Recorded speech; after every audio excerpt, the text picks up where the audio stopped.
Hazard, spelled hazard, is a show about how to prepare, prevent, and prevail over disaster. And it's hosted by me, a comedian. So get ready to be flooded with puns. I'm gonna hit you with a tsunami of jokes. There'll be no sandbagging. We're gonna turn the tide on this topic. Too much? All right, I'm not trying to cause any waves. Sorry, let's get started.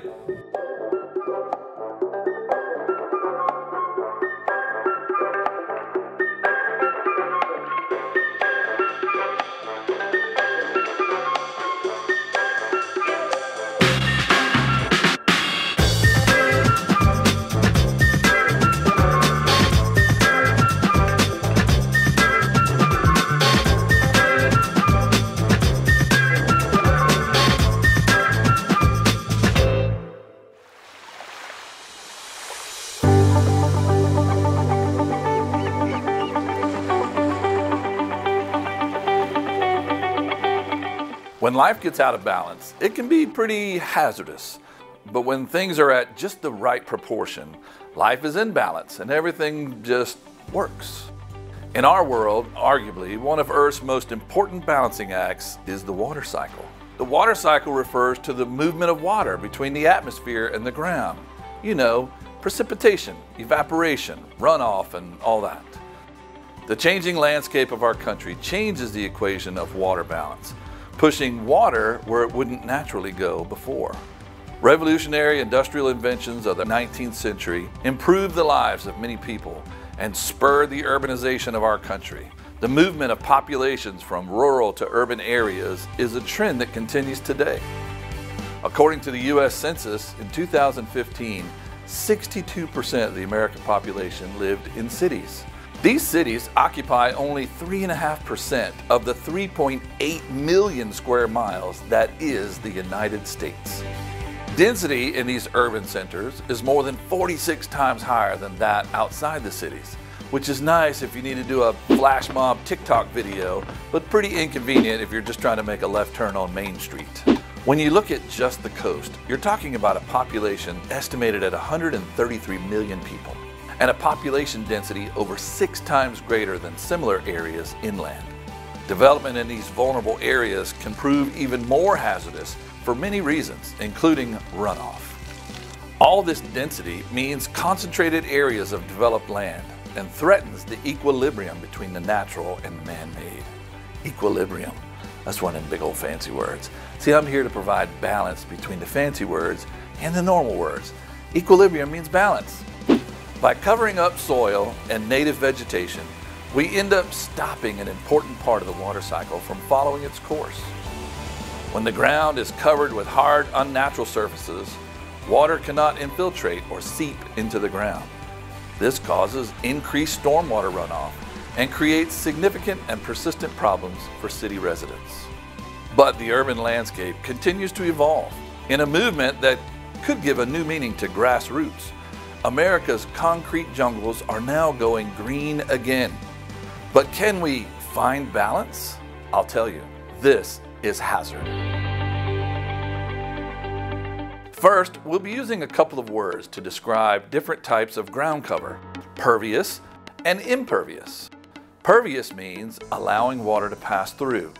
Impervious is the opposite, something that does not allow water to pass through. Pervious, impervious. Pervious, impervious. When it comes to our landscape, impervious surfaces are those like asphalt, concrete, or the roofs of buildings. Pervious surfaces tend to be natural, like sand or soil, but some are man-made, like gravel or porous pavers. Porous pavers. That's kind of fun to say. Peter Piper picked a peck of porous pavers. Look at Peter Piper doing his thing to keep things green. Impervious surfaces, for the most part, exist to make our lives more convenient. They provide coverage, protection, accessibility, and so chocolate doesn't melt in your hand. When these hard surfaces overtake the native landscape, it throws the environment out of balance. In a natural environment, runoff functions to keep aquifers, rivers, and lakes full. Gravity moves the runoff across the surface, pulling it towards the nearest body of water.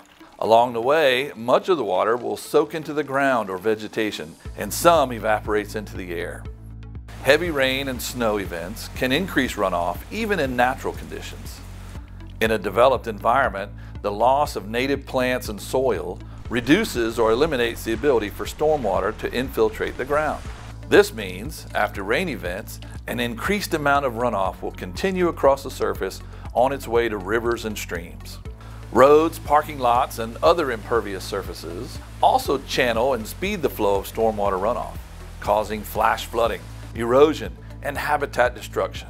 This is especially true if the impervious development is within a floodplain. A floodplain is a big player in the water cycle.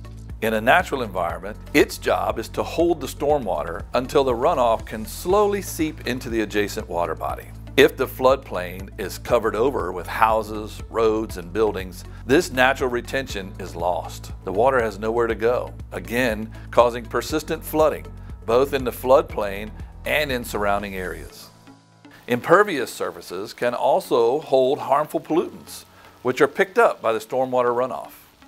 Motor oil, grease, bacteria, lawn chemicals, and more can accumulate in runoff, delivering concentrations of these pollutants into water bodies.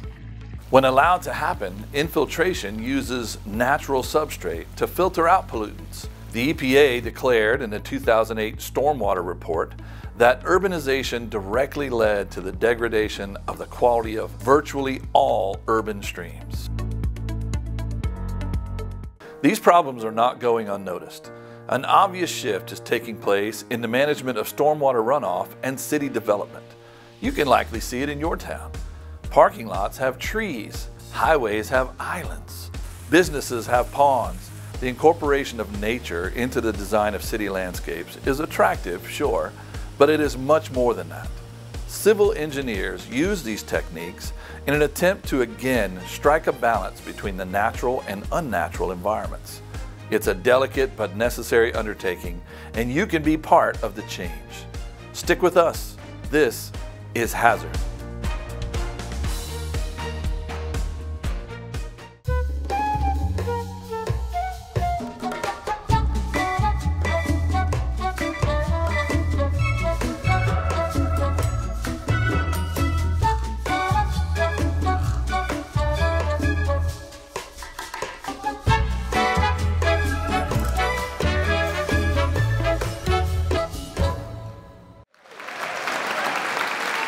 What's up, Queen Street Playhouse? How's everybody doing tonight? Are you ready to flood this place with laughter?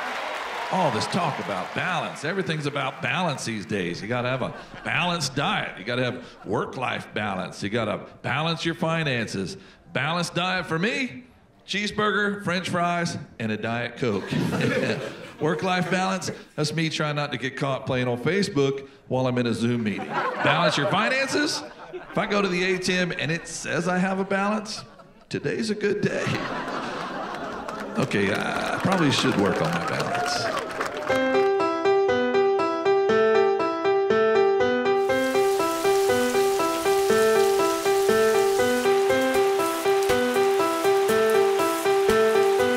Above average precipitation has been recorded 8 out of the last 10 years, according to NOAA's National Centers for Environmental Information. Since 1895, total annual precipitation across the contiguous U.S. has increased at an average rate of 1.81 inches per century.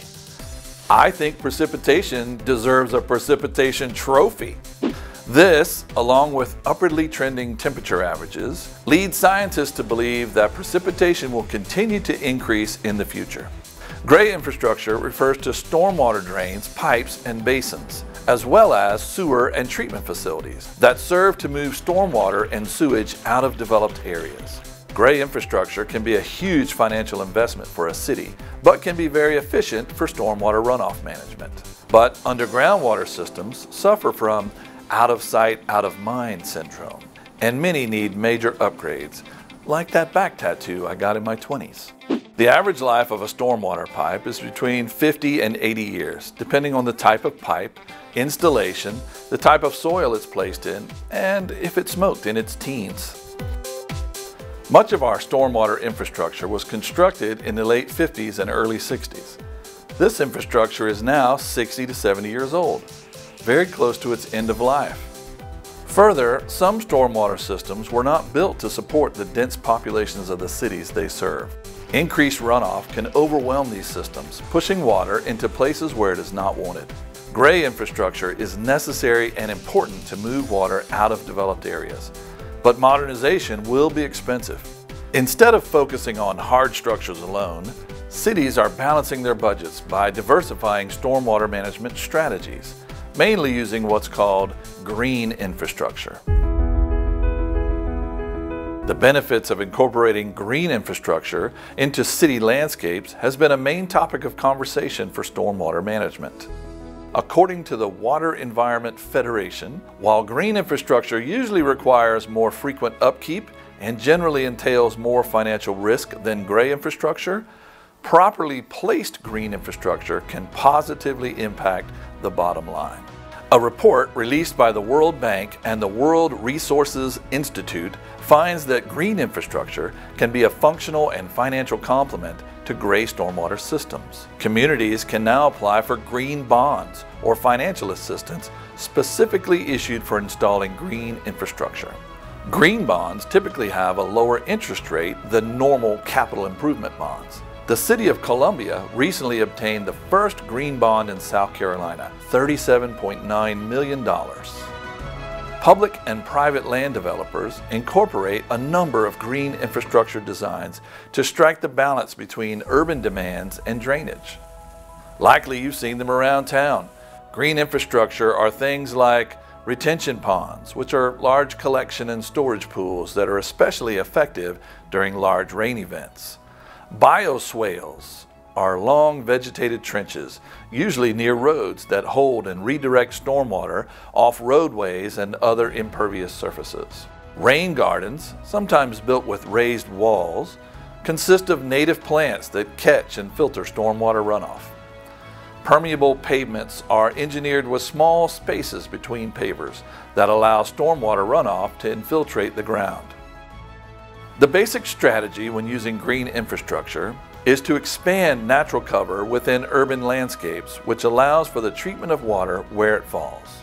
These spaces should be protected or restored to natural cover. This green infrastructure not only increases the effectiveness of stormwater management systems, it also improves water quality and restores space for native plants and animals.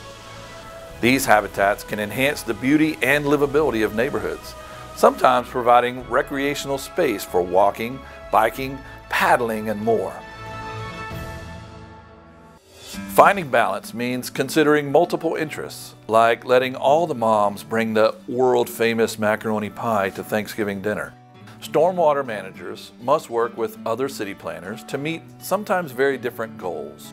Beaufort, South Carolina boasts an historic urban center surrounded by marsh and rivers.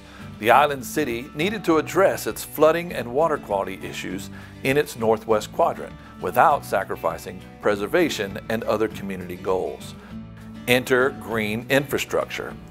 Some homes in this part of the city date back to 1856. The area is also culturally significant as a neighborhood that was initially established by freed slaves after the Civil War. The area needed to modernize without losing its character. The multiple goals of preservation, growth, sustainability, and livability were met with a collaborative municipal and federal initiative called Block by Block Green Infrastructure. The city of Beaufort is a over 300-year-old city, second oldest city in South Carolina to Charleston. And the city of Beaufort has done a lot of work to really maintain the downtown in a beautiful way and in a sustainable way. So the city applied for a series of community development block grants. So by creating streetscapes that had formalized on-street parking, sidewalks, good protection of the existing trees and planting new trees, it allowed not only for a beautiful streetscape, but also for opportunity to really manage the stormwater in an intentional way. Block by block green infrastructure is a strategy to deal with stormwater, not as large as an entire watershed, but it's not as small as an individual solution for an individual property. So this block scale is a really good one for being able to just take a deep look and carefully consider some strategies that can be implemented that are contextually sensitive and work really well within that specific neighborhood. Bringing the green component into that really means working with the land, with the soils, with existing hydrology, and kind of going back to way things were historically done. So towns naturally, even through medieval times and the Renaissance, had to deal with water. We've always had to deal with water.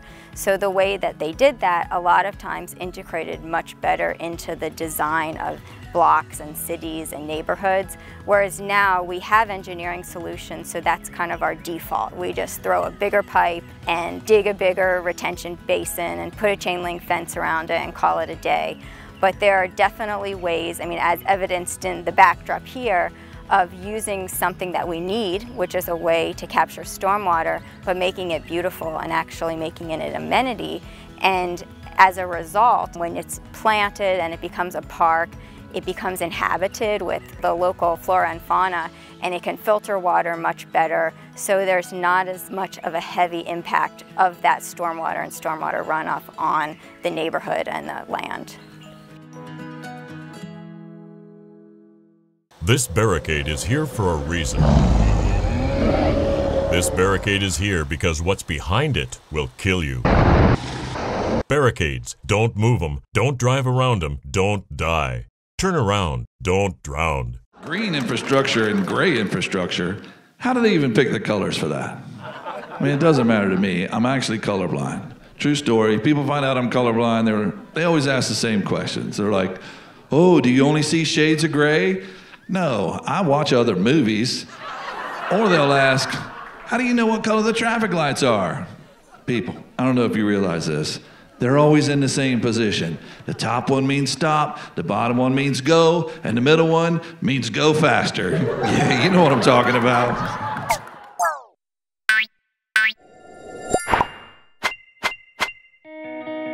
Green infrastructure and resiliency planning are not new concepts, but widespread change is slow. Unfortunately, though, disaster can sometimes be the best motivator. Back-to-back multi-billion-dollar storms in the late 2000s in America's Southeast forced many governments to embrace new approaches to infrastructure and stormwater management. Namely, Hurricane Matthew in 2016 and then Florence in 2018 were notable for the rain they dumped on the Carolinas. Matthew broke records for river flooding, then Florence came and broke those. The small town of Nichols, about 50 miles northwest of Myrtle Beach, South Carolina, was swamped each time. The torrential rain that continued for days afterward flooded the small town, leaving it unlivable for many residents. In 2021, Nichols is still rebuilding, with only half the population it had prior to 2016. Nichols illustrates the need to act when it comes to flood control and runoff mitigation. One can never tell when that next big storm will come. In reaction to these storms and several others that define the deadly hurricane seasons of 2016, 17, and 18, the governor of South Carolina convened a commission tasked with making recommendations on stormwater management and flooding in order to better prepare against disaster. The South Carolina Floodwater Commission submitted a report in 2019 setting the stage for the state to be a world leader in water management. Though evidence supports the many benefits of major green infrastructure for stormwater management, individual property rights limit what government can require residents to do. This is why education and outreach are so crucial to stormwater management. In fact, complete stormwater management cannot happen with government action alone. Many groups exist to organize and inspire communities to be better citizens and stewards of the environment. Some of these groups offer resources for people looking to implement small-scale green infrastructure. As Our coastal communities become more and more popular places to live, and we get more and more homes and roadways and driveways and parking lots and all those impervious areas. We have much more water running off, and we strain that centralized stormwater conveyance system. So if we as residents can then think about that water that's falling on our property and try to manage it as best we can, that can significantly help. It's best to start thinking about how water falls on your property. So if you can go out whenever it's raining and just watch that water move across your landscape, where does it run off of your roof? Do you have gutters? If you don't have gutters, and then to see if you have any problem areas, such as a spot that holds standing water after a rain event. Is water getting into the foundation of your home? Do you have significant erosion?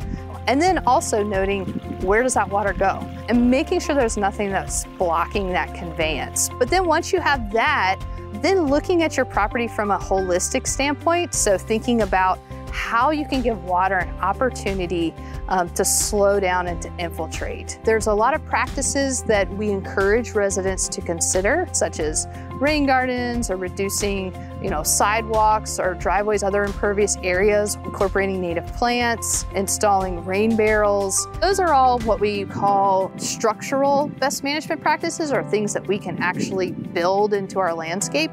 And then we have another layer, which is behaviors, or things that we can do.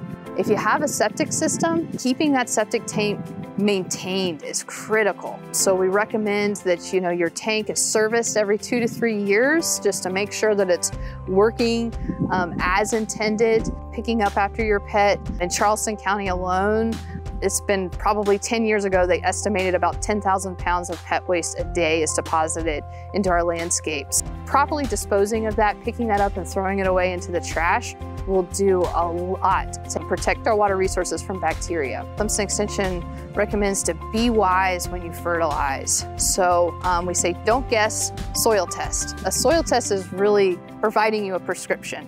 It's going to tell you what exactly is your soil missing. What is the pH of your soil? And those are all important things to know, because you could be applying fertilizers that your soil doesn't even have the ability to absorb and utilize. Clemson University Cooperative Extension has an office in every county in the state. You can visit our website, clemson.edu/extension, to learn about the location of the office in your county to have your soil tested. And if you're really interested in rain gardens, we have a plethora of information, tools, and resources to help you do it yourself through our Clemson Carolina Rain Garden initiative at clemson.edu/raingarden. Water is a resource that connects all living things with its cyclical movement around the world. When the environment is unbalanced, so much is put at stake. A resource can become a hazard. A life source can become scarce. And some cities are literally drowning. So what's next in this struggle for balance? Stick with us. This is Hazard. Wherever you see a flower, a bird, a beautiful tree, know that my love is with you as you bring our colorful stories to the world. Make the forest part of your story at a park near you. Find one at DiscovertheForest.org.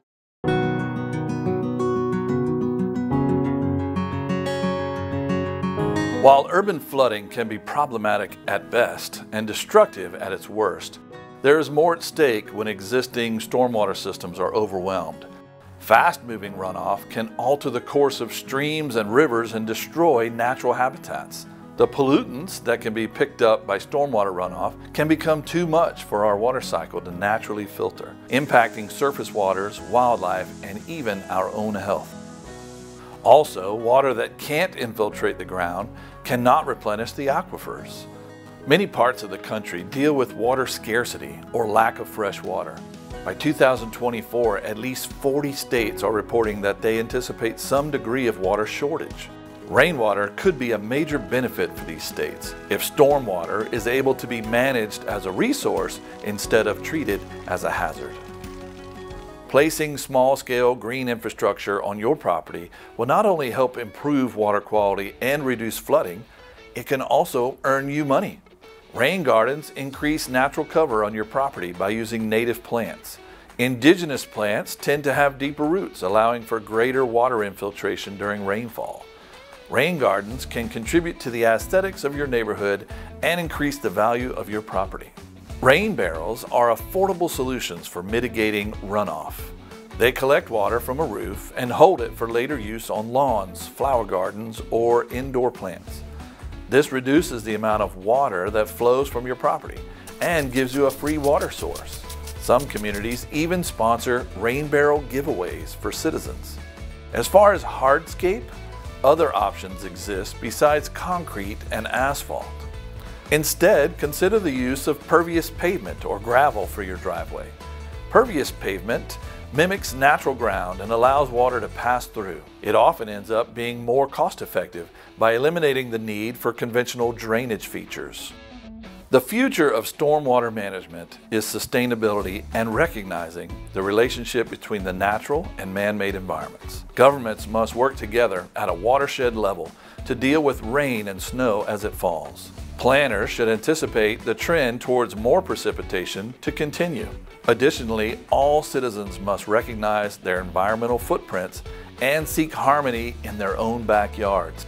Even something as simple as altering the direction of a gutter downspout to discharge on the lawn instead of on the driveway can make a difference. An informed public working together will be the key to finding balance. Thanks for watching. This is Hazard. Peter Piper picked a peck of porous pavers. Peter Piper picked a peck of porous pavers. Peter Piper picked a peck of porous pavers. Peter Piper picked a peck of porous pavers. Peter Piper picked a peck of porous pavers. I was doing a comedy show the other day or something, and this guy was like, yeah, and then older people, and I'm like, oh my gosh, did you just correct yourself because of me? Oh, you said older instead of old because I'm here? He's like, I'm sorry, yes. Whatever.